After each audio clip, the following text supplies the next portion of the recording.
What's going on, everybody? Hello and welcome to the latest episode of what we talking about. Of course, it is I, your host, Aaron Montgomery. That guy over there. Your name, sir? The name is Donovan Woods. That's it. Nothing else. That's it. Nope. That's it. Nope. Yep. All right. I'm happy to be here. Cool. Thank you. Thank you for having me. We can deal with that tonight. That gentleman that's on with us tonight is an old friend of ours. Someone me and Donnie both knew when we were much younger men, but somehow he stayed the same age. That seems to be the Terry case. Lowe, how you doing, sir? Doing right. Thank you for having me. Long time listener, first time caller, and I too am a person who loves sensible shoes. Sensible. How you gonna tell me they sensible but they expensive? I mean, sensible in the aspect of keeping my feet, my Achilles, my arch, everything intact when I run. So that's what I mean. Okay, Terry. But your collection's dope though, bro. I appreciate that. We call that the 401k collection. Yes. Well, Terry, the reason we had you on tonight is because we're going to talk about something that no doubt you grew up with, as did we. That is R&B music. Now, before we get really into the subject, Terry, give us you have your job get you bumping shoulders with the music industry in a kind of sort of way, correct? No, I wish. Not really. Besides, I work with concert venues and things of this nature is what I'm talking about. Do you still do the security and? Oh no, that's I moved on from that. Research. Okay, Terrible research. That's unbelievable. Hey, I haven't seen a brother in 20 moons years. ago. All right, just many moons ago. We didn't get time to catch up before, like y'all did. All right. Yeah. Obviously, y'all met each other at the same barber tonight. So, we're going to talk about R&B music and really the state of R&B music. So I'm gonna throw this out to both of y'all. Y'all can go back and forth with it. What is the state of R&B music today? I'm gonna let you be the guest, Terry. You take that. Thank you. No, I think the state of R&B has a faint but steady pulse. I mean, there are some good artists out there. Lucky Day, Her with the acronym HER, Chloe and Haley, Pink. What's his Pink Sweats? He has a weird name, but there's some really good. BJ the Chicago Kid. There's some good R&B singers out there, holding it down. Even for the old heads, Trey Songz is still in there. I mean, you can't throw him out of the, you can't throw him out of the equation. But R&B is okay. It's totally different from how it was in the '90s, though. When we had that sound, when it was connected to us, totally different. Okay, Donnie, what say you? I say this. So Terry, myself, everybody on this call, as well as most of our friends from Manassas, my wife, other friends who grew up with us in Manassas and the Berg, we had a song that Terry and I think Bruce made up, Berg to Manassas. And even back then, back in 92 to 94, 5-ish, we were singing, we were always dancing.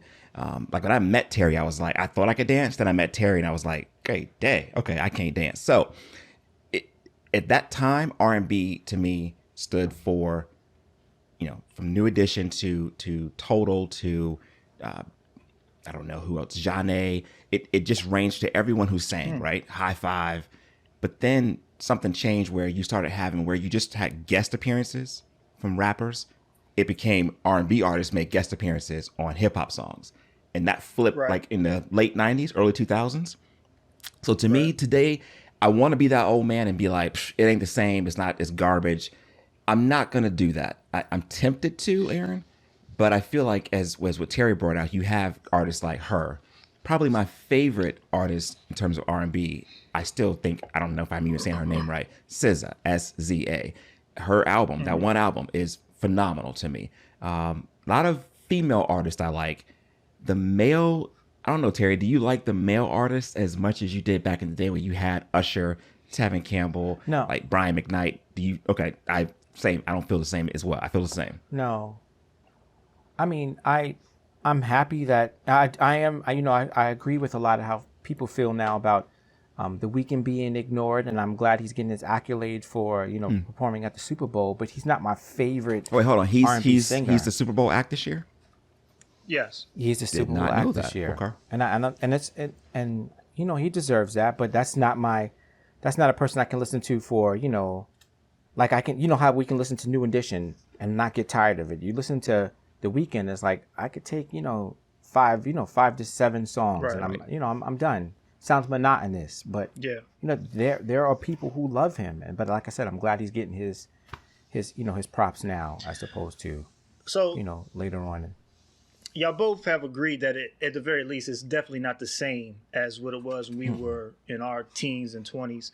So why not? Like, what changed that? I mean, Donnie, you kind of touched on it when you're saying the flip from rap features on R&B records to R&B features on rap records. So what really changed the dynamic to make the switch to where R&B is no longer leading the charts? I think to me, you have, okay, so you and I, Aaron, have been listening to a podcast. I'm not recommending it to anybody, but it was out called Jacked, right? For talking about Good New podcast. Jack City, not New Jack City, the whole New Jack era with Jack Teddy Swing. Riley. And Correct. it told that story in terms of you had all your R&B groups, including Guy, and they kind of started to blend a little bit. Teddy tried to mix that up a little bit with Rex and Effect. He mixed it up with Houdini. He mixed it up, not Houdini, with Kumo D, with Heavy D. You had that appeal where you had dance music, because that kind of was the difference, right? You had hip hop music was where you danced to, but there was a time when even R&B music you could dance to. You listened to Groove Me by Guy and you could dance to that. Everybody danced to that. And then you had, I think the last album to me for a male artist especially that went pop, that was completely on the radio, 4 or 5 singles on the radio at the same time, was probably Confessions. And that's like 18 years ago. So I think what changed is the younger generations, when I say that, I don't mean just black kids, I mean black kids and white kids, began to prefer hip hop. Hip hop spoke to them more than singing just about love, which I get. I get that R&B music is very limiting at times. The topics don't really change. But here's something. Remember when it was R&B was clean and hip hop had the explicit lyric thing? There's no differentiation. Wow. There's no differentiating that anymore. It's all the same. There you go. Like that word? Okay. I mean, Terry, you got it out. Like, okay, Aaron, let me ask you. You aren't an R&B lover. Who would you listen to now if you like? Would you know any R&B artists that you'd follow? Not at all. I'm aware of her. I'm aware of SZA. There's a couple people that I've heard of. Might be one R&B artist that I can't even think of her name off the top of my head now. She rose with J. Cole in Dreamville. She had to Ari Lennox. Shea Butter. She had a good album. I listened to the album. I enjoyed it, but I didn't go back to it. And I agree with what you're saying. The younger generation moved on with what they wanted to hear. And Bad Boy. I think it came to. I read an article that spoke on this, so I want to see how y'all feel about it. They pointed to an exact year, 2008, 2009, to when recession was going on. Programs had to be cut from budgets, especially school budgets, and one thing that would hit would be the music and arts department. So they saying that, where do kids learn to sing? Either the choir at school or the choir at church. And if they are exceptional at it, their parents might go out, find a vocal teacher to teach them, to help them along. Those things stopped happening at that point because money was tight. Do y'all think that the younger generation not coming up learning how to sing, their vocal talents not being there, led to R&B dying out? You know what? I can agree with that, but also too, on the aspect of a male R&B singer or a male singer coming up, that's when that masculinity starts to, push in. It's like, he's a singer. It's like, who does that? I'd rather rap so I can get the girl. So those lines of, change. I mean, look at Chris Brown. When his career started, it was exactly. all Correct. he was, and then all of a sudden now he's like, I'll flip you on the table, some drug pops. I'm like, Correct. What are you talking? Right. What are you talking about? Right. So I mean, it's changed. It was, we go from the aspect of swooning or women. Oh, my tongue. Don't worry about it. I glitched. Swooning or having the woman come over, as opposed to just abusing them and stuff like that. So it's changed. Okay. That's a great point. Dynamics of music have changed. Something else that changed was the I'm talking about the talents of an individual. The lower register singers are almost completely gone. What you mean? So now the R&B singers that y'all have spoken of tonight that are still around, Chris Brown, The Weeknd, these are high registers. These are Yes, they falsetto are. type singers. That lower range of like a Teddy Pendergrass, Luther. David Ruffin from back in, like those gravelly voiced individuals and singers that could blow are absolutely gone. I think the They're last nowhere to be one found. was probably R. Kelly, right? Kel's maybe. Oh no, Jaheim. Okay, Wow, I ain't Jaheim. heard that in a minute. Wow. Okay. In a long time. That's a good one. So Aaron, that's I don't gone think anything to totally. do with. I'm not saying that article's wrong. I'm just remembering. Like 2008 isn't that long ago. I'm trying to remember. Correct. I am an R&B fan, so I remember even when we were teenagers. Though it wasn't drastic. This has been happening for about 30 years. When we were teenagers, it went from new, like Any Heartbreak, you had Guy, and then it started to shift. Like what was on the videos, BBD came out. BBD's getting played in Velvet clubs. DeVoe, man. Velvet DeVoe's getting played in clubs. If It Isn't Love, New Edition is not getting club crossover. And then you go to Correct. other groups who still have the New Jack feel. The New Jack sound, to me, pushed R&B as it was out. The only thing that kept it kind of around in the mid 90s, we didn't have a label for it probably into the late 90s, was neo soul. I still hate that term, honestly, but that's kind of what kept that bridge to keep it even around, where you had Jeanne, who I believe they came out 20 years too early. If Jeanne was out right now, they'd be the biggest female group to me. That's how great that two albums were. And then you had Maxwell, who dropped with, I forget the first name of his first album, but I want to know it now. When the Cops Come Knocking, something like that. Is that Ascension? Not Ascension. The one right before that, like the one with the it's yellow, and we'll get it. Don't let it Before hold this, you back. Keep going. we're gonna get this before this is over. But you had Maxwell come out. going. Then you had other neo soul like Raheem Devon. You had all these guys who were popping, and they had great songs. It wasn't popular. Erykah Badu. It was Erykah Badu in '97 also changed the game. Jill Scott comes along. So you had these artists who were taking neo soul and busting through to more popular, but nothing could even compare to what rap did. Mike Bivins once said, you had the first BBD album, right? And everybody's like, why didn't y'all do another one? Why was Hootie Mac, which is the name of their second album, which was garbage? Why didn't Hootie Mac really cross over? Horrible. And he said, while we you were named it recording Hootie that Mac. album, The Chronic dropped. That changed Right. Gangsta everything. rap. Dr. Dre, Snoop, that changed. I was in 10th grade. That dropped. That changed everything. Guys that used to like listening to High Five, New Edition, you weren't talking about that in high school. You were talking about the new Snoop Dogg album, the new, not even Jay-Z yet, but you had all those West Coast, East Coast, Biggie Smalls. I'm talking a lot, but it's passionate to me. Terry, think back to the whole Bad Boy era. After New Jack, you had Bad Boy, right? Mm-hmm. It was Biggie. Take that. It was Biggie, and it was Craig Mack for a second.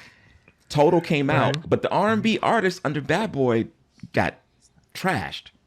It was really about the hip hop artists, the Black Robs, the Biggies, the what was the guy that sounded like Biggie? Yeah. Shine. Shine.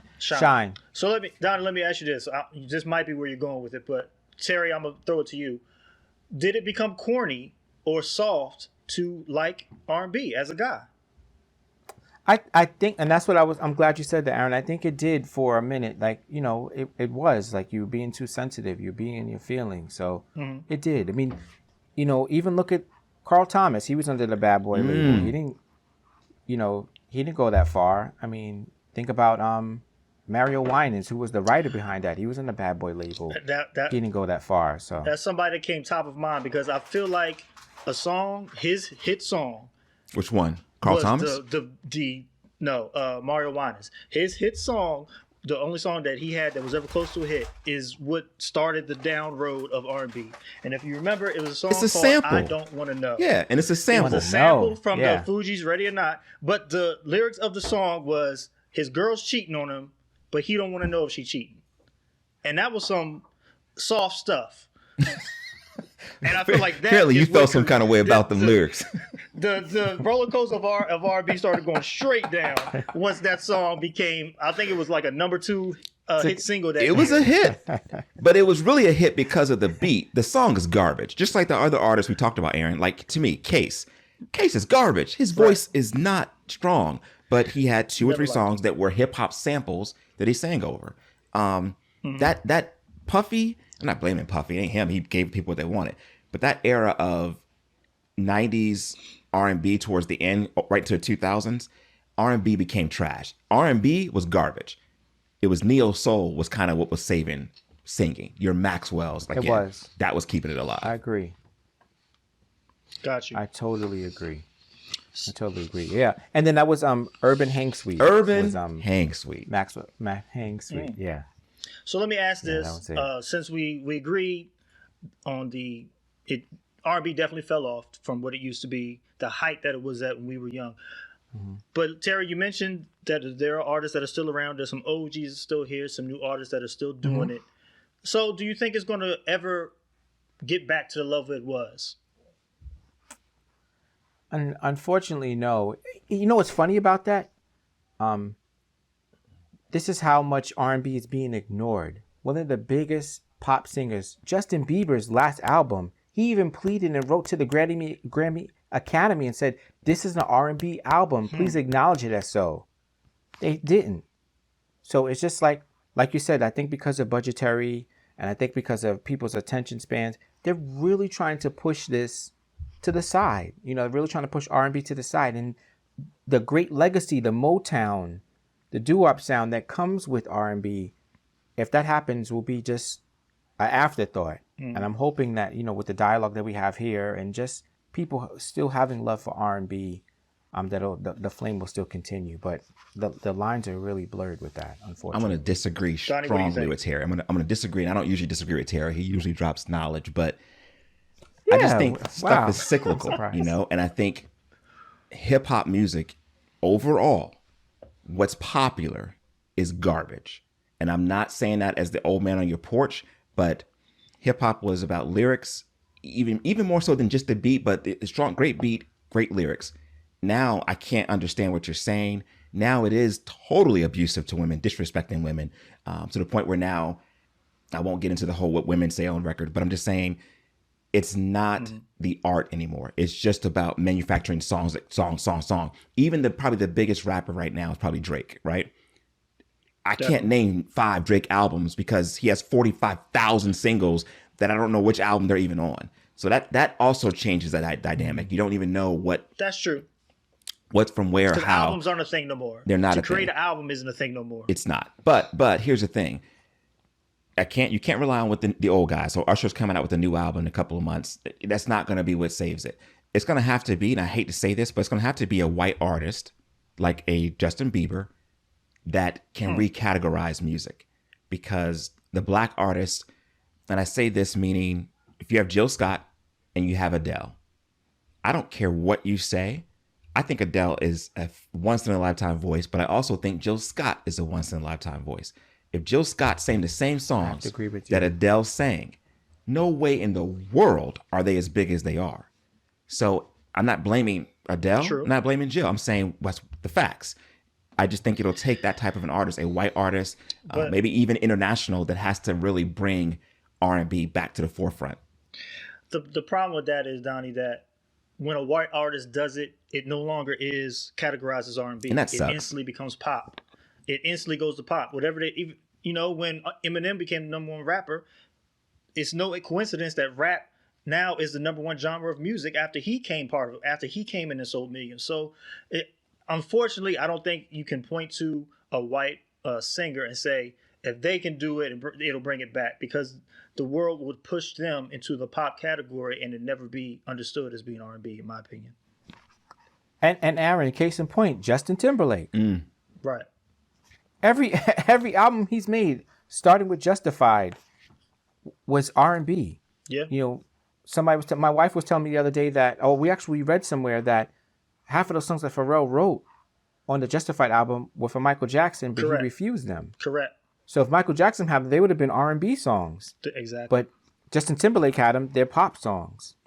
That's, You're right. I honestly feel that there's a sabotage against the R&B genre, and it's like let's just try to get away with that, and we'll put everything in pop, and we have our we'll be happy to give you a pacifier with hip hop, and that's it. Let me ask you guys this, and I don't want to drag this on, but okay, Terry, just to kind of ask you, because I thought about Justin Timberlake too, but I use Bieber. He's a little bit newer, but so when an R&B artist who's African American, black, comes out with a great hit that crosses over, let's say Yeah, okay, let's say Yeah comes out now from Usher, that comes out now and it's big.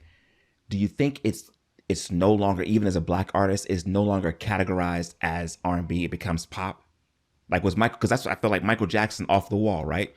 Because it wasn't this ridiculous numbers that Thriller put out. It was always considered R&B. That's his R&B album, but Thriller was his pop album. And I'm always like, that's the music industry recategorizing stuff. That's not how we look at it. Would you agree with that? Just because it's popular, it's pop. Yeah. That's you've answered it. Right. You've answered it. That sucks. That's what it is. Yeah, but so for those that love R&B, it's still it's there. sad that it isn't what it was, but it is still there. Like Donnie said, there are artists out there. You might have to do a little bit more searching, but when you do find them, they'll scratch that itch for you to a certain degree. I got a new album coming out. Be what it was. I tell you about that.